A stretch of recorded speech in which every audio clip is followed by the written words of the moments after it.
Thank you, Babaji. If you'd like to speak with Babaji directly, you can let me know by chatting me. And if you'd like me to relay a question or a comment to Babaji, I will do my best to do so. You can put it in the chat, and there's some that are already coming in, Babaji. So there's a comment. Thank you, Babaji. This devotional practice of great respect and love has been my inner guiding light. And then there's a question. Question for Babaji. How do we create the trust? I am in India, as you know, and without trust for sure, there is nervousness and fear too.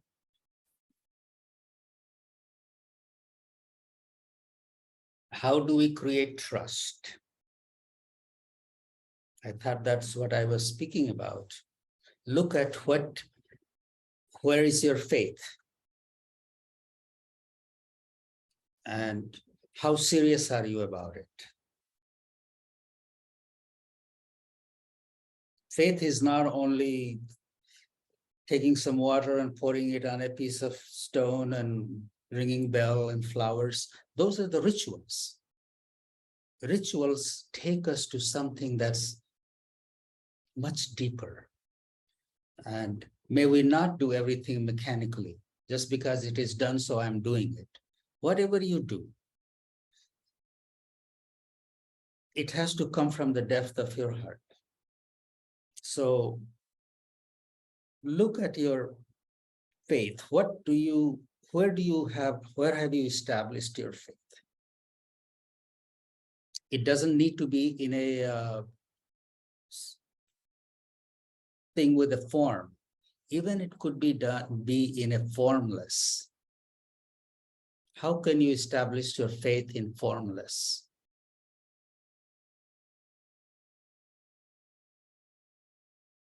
By thinking. If you look at it, you are constantly surrounded by unconditional love.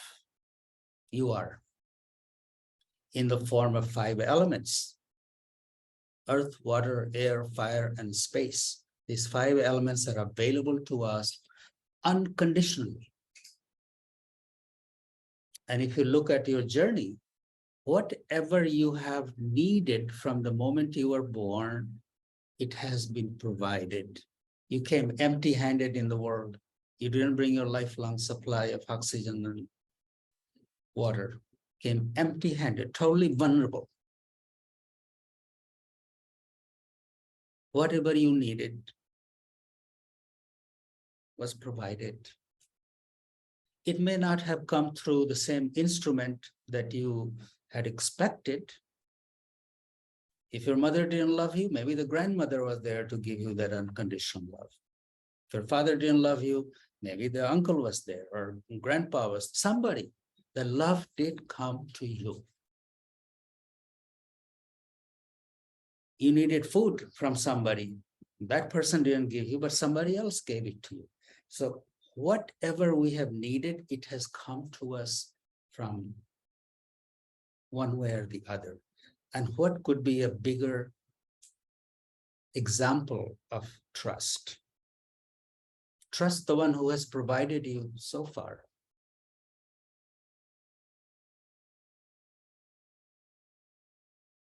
So far, I'm looking at everybody in front of me. We have lived a pretty good life, and we are here.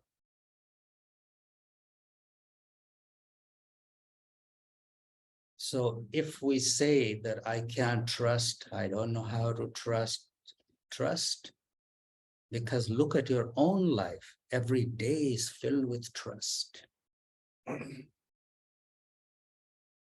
I'm not sure if I'm answering your question. No, you answered it, Babaji. Thank you so much.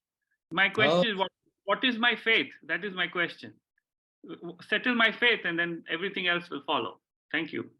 Okay. Subodh, your faith is you come to your guru.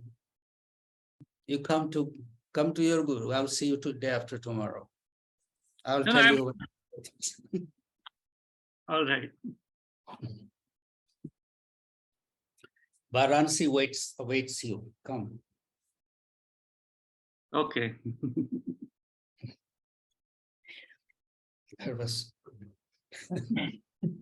There's several questions in the chat. So the next one is, how do I increase my capacity to receive self-love, respect, and care?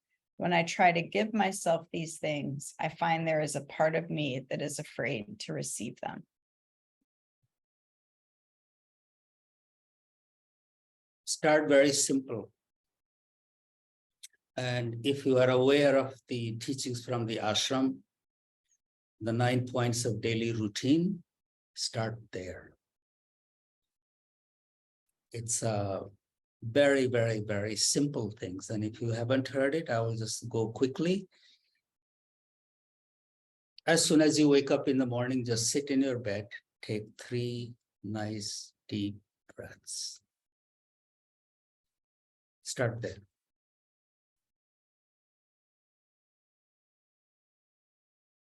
Once you have taken the breath,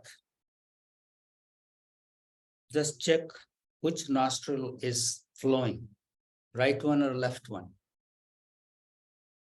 Whichever is flowing freely, step on the ground with that foot first. And then walk straight to the kitchen, pour yourself a nice glass of water, twist a little lemon or lime in it, drink it. This is the prescription I give to people who come to me who tell me, I don't know how to love myself. Start with those 3.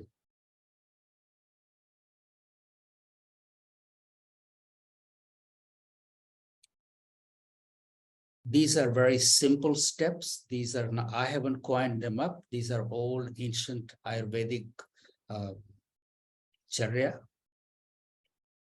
And it's good for you. The first thing that you do in the morning that's good for your body is an act of love.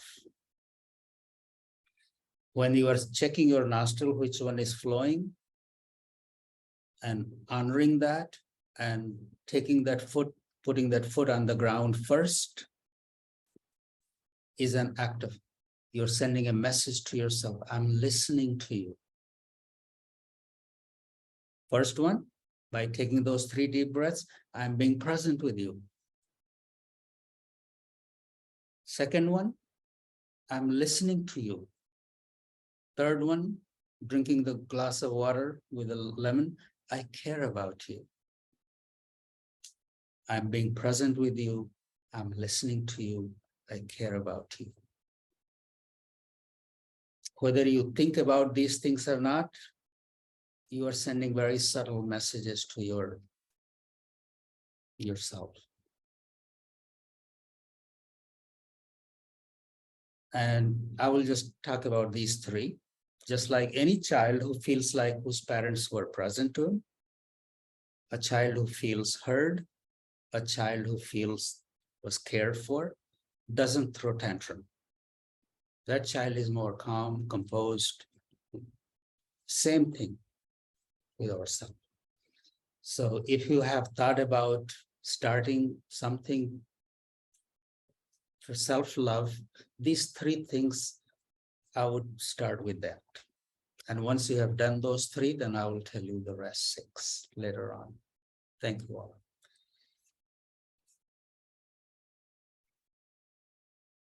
All right, let's see. If we are creating a temple in a new home, where in the home should we place it? Northeast corner is considered to be a very auspicious Vastu place for a temple. Northeast corner.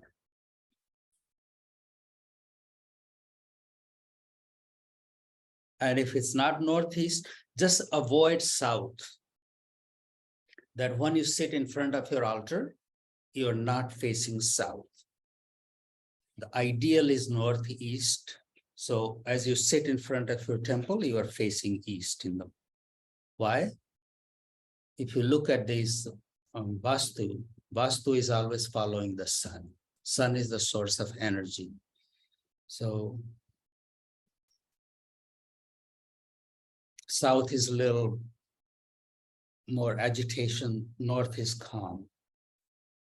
So that's why it is suggested to have your temple in the northeast corner of the house. And if you have only one room, northeast corner of the room. But if you have a house with many rooms, if you have a room close to that direction, that's a nice look. But please do not think that, oh, I don't have any space in my house, so I can't meditate. Find a corner. Just don't sit facing south.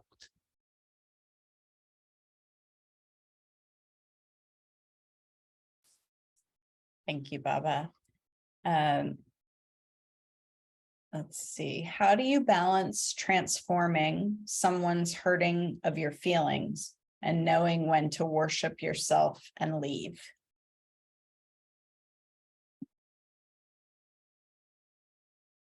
Someone hurting your feeling, why your feeling is being hurt? Because you are expecting something from them. Are they capable of giving that to you? Look at that. Are they capable? They may have some own story drama going on in their head. So someone else hurting my feelings, I play a great role in that too. And if I notice that that is happening, very quietly, I take a little space. And in a more appropriate time, maybe I can revisit it. But when you are feeling hurt, in that moment you try to address it, it doesn't work. When we have a charge and we try to fix the problem while we are in the middle of the charge, something else happens. If you really want to maintain peace, you have to come from a calm place to talk about it.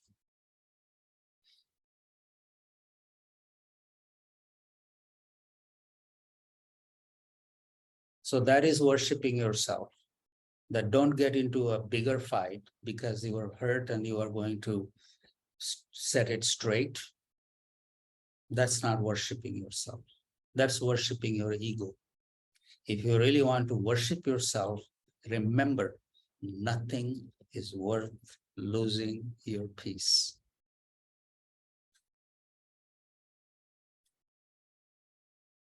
You see, as I sit here, believe it or not, I'm looking straight through my window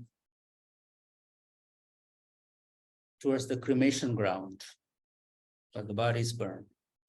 That's the ultimate journey. When we get there, all these hurts and this and our lots of little stories just end. That's the absolute truth.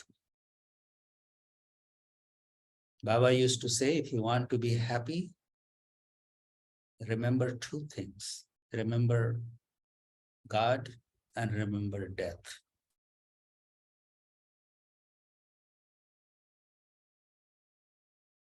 And if you want to be happy, forget two things.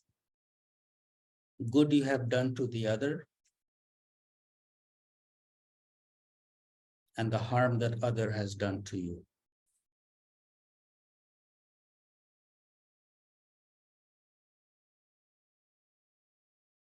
This goes beyond all the psychology. It goes straight to the heart of the matter.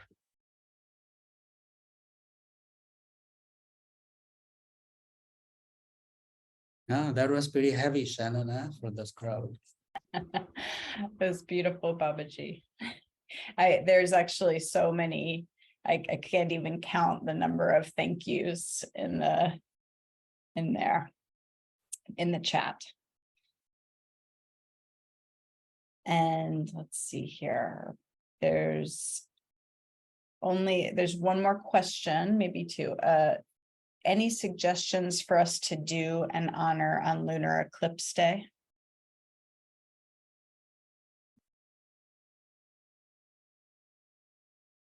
In India, when the moon or sun are in eclipse, we don't look straight at them. We don't look at it. That is the time people usually step in a body of water and bathe and avoid looking at the moon that's going in eclipse. But what happens in the States, I hear fireworks go on and people start looking and running and get all excited. No, that's not appropriate thing to do. Somebody is being eclipsed and I'm celebrating. Think about that. And scientifically, I think there is in our homes when I was growing up here, no food was consumed that was cooked before the eclipse. That food was thrown away.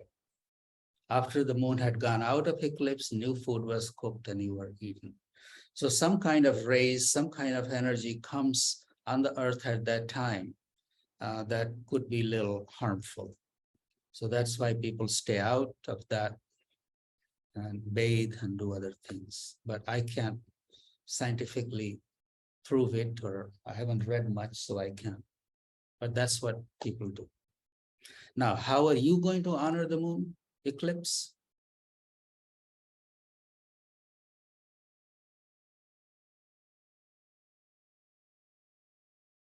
It's very good, appropriate time to sit somewhere and do your meditation. During the eclipse, if you do your job on your mala, you get married for 10 times. And if you do your job during an earthquake, you get married for 1,000 times.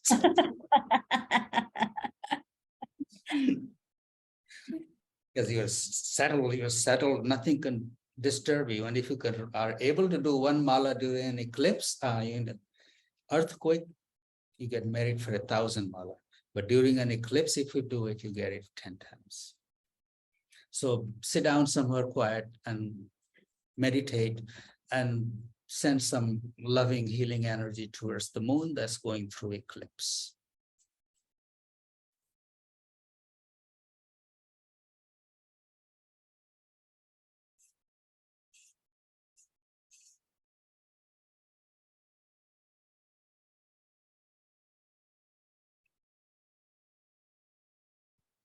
It's beautiful to see you all here. My love and blessings to you for your good health and well-being. Vivek, where are you? I'm in Pleasanton, Babaji.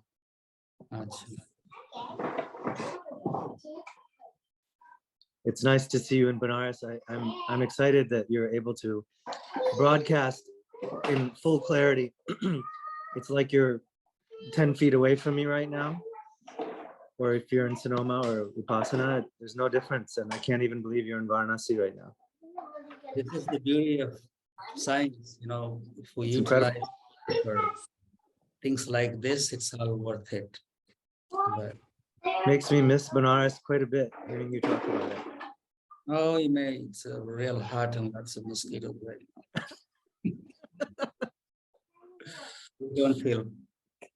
Okay, I'll get there next time. Yeah, I'm just saying that so you don't miss it much. Okay, I do remember the mosquitoes.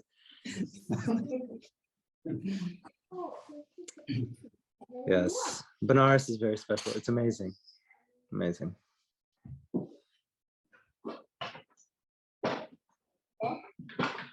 I'm waiting if anybody has anything else to say. Otherwise, I would like to say good night to you, good day to you, and have a wonderful week ahead.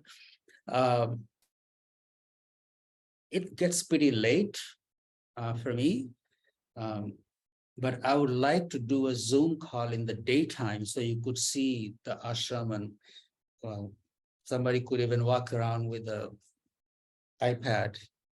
So it could be late for you because it will be around 9 o'clock in the morning here in India, and you are 12 hours behind. Behind or ahead? Behind. So if I did this at 9 o'clock in the morning here, it will be 9 o'clock 8:30 p.m. Pacific Standard Time. So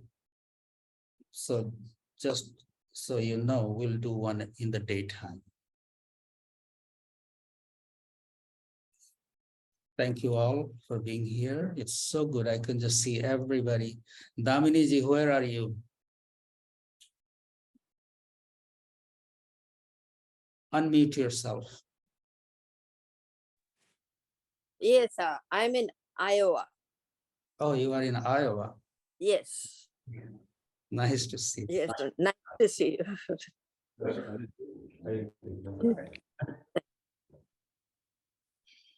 Alex, good to see you. How are you doing?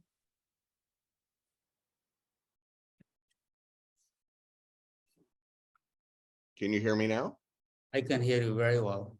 Amazing. I'm doing very well, thank you. I'm calling you because my knee is doing a little better. I'm glad. I'm so glad. Elena, how are you? I am very good, Babaji. Thank you. It's raining Raining where? in Oregon. Surprise. Uh-huh. Elena? Pranam Babaji. So happy to see you. Thank you for giving us this special time from your sleeping time. We are well, everybody's fine. Thank you so much. Give my love to the whole Sangha there. Yeah, thank you. Thank you, Babaji. Okay, everybody, have a wonderful day. Thank you all. Thank you, Baba. Thank you, How- Babaji. Thank you, Baba.